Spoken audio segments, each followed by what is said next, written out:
Right, hello and welcome boys and girls to yet another video on the channel. Today I'm going to be speaking about Arsenal FC, the team I love and support, as I've mentioned before.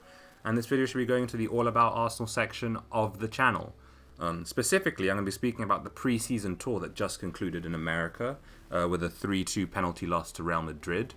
And I'm going to be giving my opinion on what certain players delivered and how they performed and what I believe they should be given in the coming season, and anything surrounding Arsenal given in this last time frame that they spent in America, and all things related to that, basically. What I just said made sense. That was very convoluted. Oh well, we move on. So basically, the ICC tour is this new competition that I'm not sure when it began, but I've been watching it for a couple of years now, where teams go abroad and they play different teams abroad, and they play some big European teams abroad as well to give international fans a chance to see the players. And I think it's really good. It's been quite competitive, to be honest.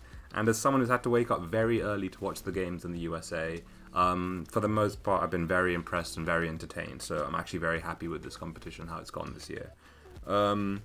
As always, a lot of youth players were given an opportunity to shine on this stage.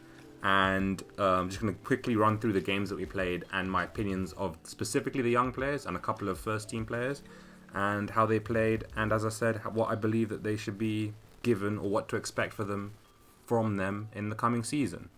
So to begin with, we're going to be talking about the Boreham Wood game that took place in the UK before we went off to America. Now, Boreham Wood seems to be a team that Arsenal's developed a kind of weird training relationship with. So we played a lot of friendlies against them, kind of give the youth an opportunity to show what they can do against Boreham Wood. They're a smaller team. And yeah, the game was pretty entertaining. It ended 3-3. A couple of goals for John Jules and I think one for Joe Willock. And yeah, all in all, couldn't complain. Defense wasn't great, as you'd expect. You know, it seems to be an issue going all the way down to the youth teams as well. That's something that we should definitely sort out. I think Steve Bald has been given a much bigger role in the training of the defensive systems at the club. So I hope that improves in the coming years. But going forward, as we're very much known for, we were very, very good, and I enjoyed watching us. But like I said, that was not a very, important friendly. A couple of players shone. One negative or one bit of a controversy that came from this game was one of our most celebrated youth stars, Xavier Ameichi. Even though he performed in this game, he was not taken to America for the preseason tour. And in reaction to this, I believe, he deleted any affiliation with Arsenal that he had off his social media. And as of now, it is believed that he will be leaving us in the coming season. And look, it's not the worst thing in the world. We actually have a few decent wingers in our ranks, but especially in the situation that we're currently in, where we're strapped for cash and we're trying to bid 80 million for Wilfried Zaha, and then we're failing to bid 35 million for Everton Suarez. We definitely shouldn't be letting wingers who are celebrated and clearly talented go to our rivals or other teams. But aside from that negative, we're going to move on to the America tour. We're going to take a quick look at the squad that was taken. Right, so the squad that was taken was Leno, Martinez and Macy as the goalkeeping options, all of whom impressed on this tour. I believe we're very, very blessed in the goalkeeping area. No need for any more signings there. The defensive options were Bellerin, Jenkinson, Chambers, Socrates, Mustafi, Holding, Mavropanos, Medley, Monreal, Kolasinac and Thompson. I suppose I could mention Maitland-Niles in there because he's kind of like a hybrid midfield defensive option. And to be honest, that does not make for very good reading. We definitely need some serious defensive reinforcements. Out of the names I just read, the only players I believe are Arsenal quality are Bellerin, perhaps Chambers as a rotation player. I suppose Socrates could fit in there, but not for very much longer. Mustafi does not belong anywhere near an Arsenal shirt. Holding looks like he's going to be very, very good in the future. Mavropanos, I'm still not sure. He's shown flashes of brilliance since he joined, but he's not been very consistent. Medley looks very physically promising, but he's a bit suspect. I think that could maybe be ironed out with time. Monreal looks like he should be moving on. Kolasinac, again, as a rotation option, as an impact player, I think he can come good for us. He just needs to learn how to cross. And Thompson looks like a very good prospect, actually. I'm very excited to see what he can end up bringing to the team. Now we move into the midfield. We've got Willock, Xhaka, Burton, Olayinka, Mkhitaryan, Ozil, Nelson, Smith Rowe. The players here, I believe, who are Arsenal quality are Willock, Xhaka, Burton, and Nelson and Smith Rowe. Ozil obviously is Arsenal quality, but he's just not the player we need him to be anymore. He does not fit into a man like Unai Emery's system. And although he actually was okay on this tour, to be honest, a lot better than I thought he'd be, I still think we'd benefit from letting him go. Now we move into the attacking options. We've got Bukayo Saka, Aubameyang, Lacazette, Nketiah, and John Jules, and Martinelli. Forgot to mention him. And that makes for very good reading, I think. We've got a very good split of age and, experience and youth. All of them are very, very good quality-wise. You've got Aubameyang at the top end of the age spectrum, Lacazette somewhere in the middle but nearing the top, and Nketiah right at the beginning of his career. He should be hitting his prime, or at least getting to the player that we think he can be in the next couple of years. And John Jules and Saka are both, players we've got no idea what their ceiling is at the moment, and I think that they could be very, very good in the future for the team. Now that we know who's going to be playing for us, let's look at the games individually. So we begin with Arsenal versus Colorado Rapids, the first of the games we played when we were in America.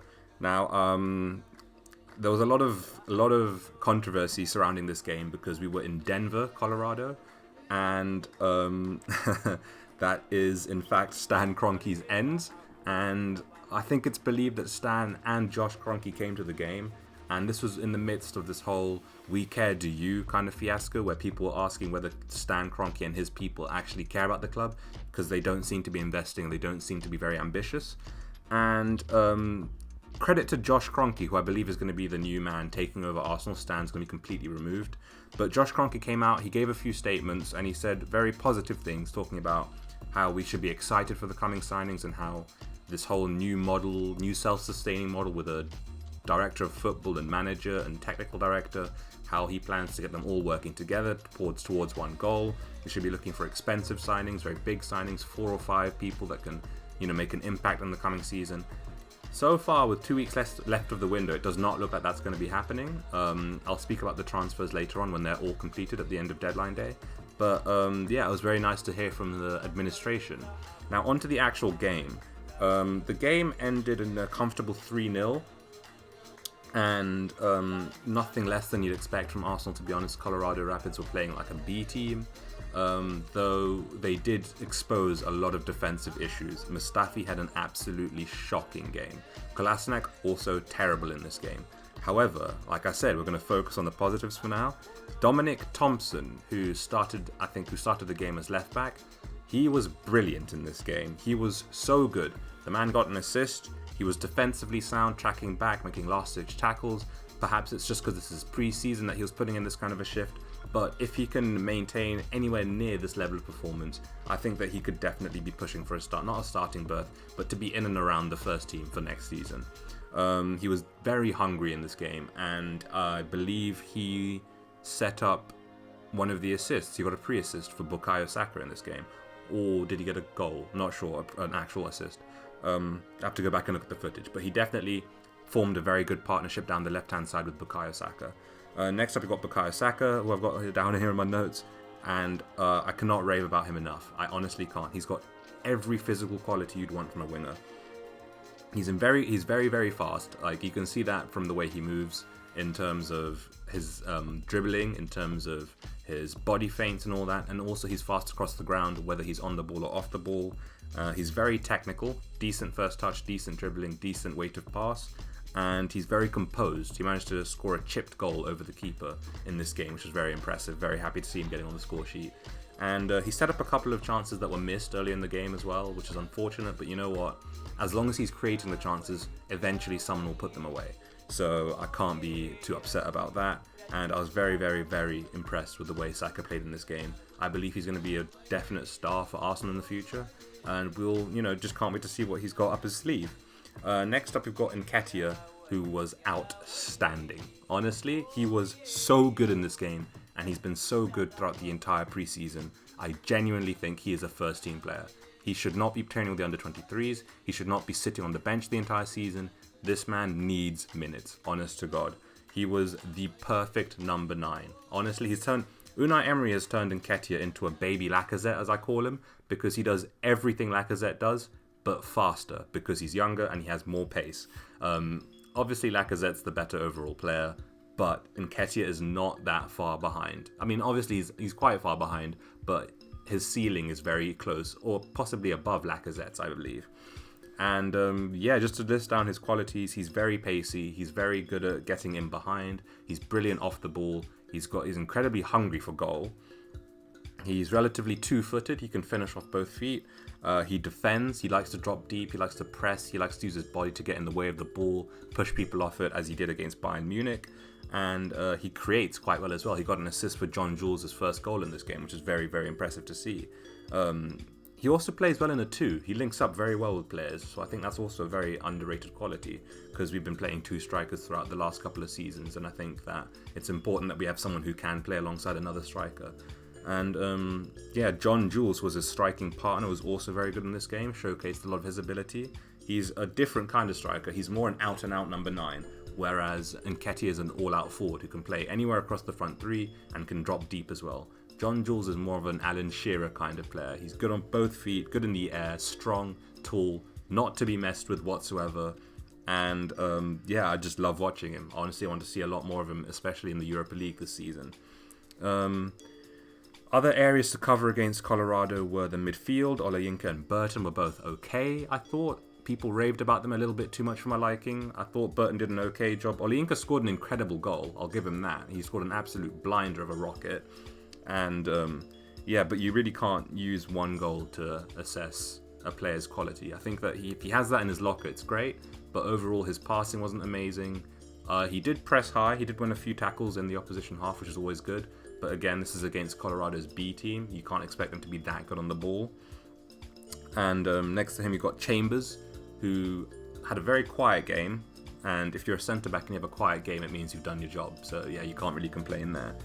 Martinelli scored a goal off his chest, which is very impressive. He missed a couple of chances, and he had a couple of his layoffs missed by other players. So it was threatening to be a pretty quiet game. But then he got into the end of a Dominic Thompson cross, and finished it very capably. Very impressed with him. Looking forward to seeing what he has in the locker. Next up, we had our game against Bayern Munich, which was possibly the most entertaining friendly of all the friendlies I watched in the ICC competition in America. The game ended 2-1 to us, and it had everything in this game. Absolutely everything. Aubameyang managed to get the first goal through an own goal from the youth player left back that Bayern Munich had fielded for this game. And unlucky, I feel for the lad, instinctively stuck out his leg and he got on the end of Oba's cross and put it in his own net, unfortunately.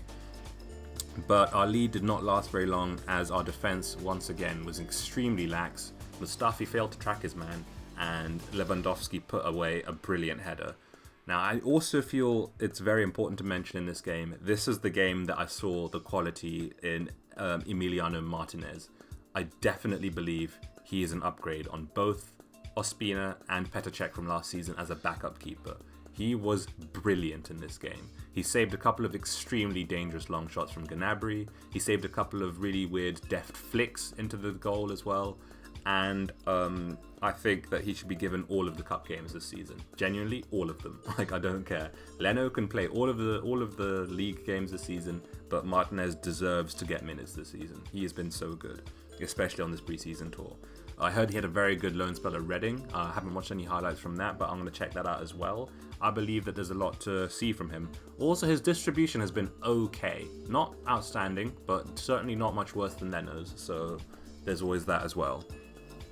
Next to Martinez, who else performed well? Reiss Nelson got his minutes here in this game, and he was not much of an attacking threat. He missed a couple of goals that I thought really should have been put away, and I believe someone like Nketiah would have put away, but it's fair enough. Reiss Nelson's not a striker, and he provided a lot of defensive solidity, funnily enough. He's really good at winning the ball in the opposition half. He's not one to be messed with in a tackle.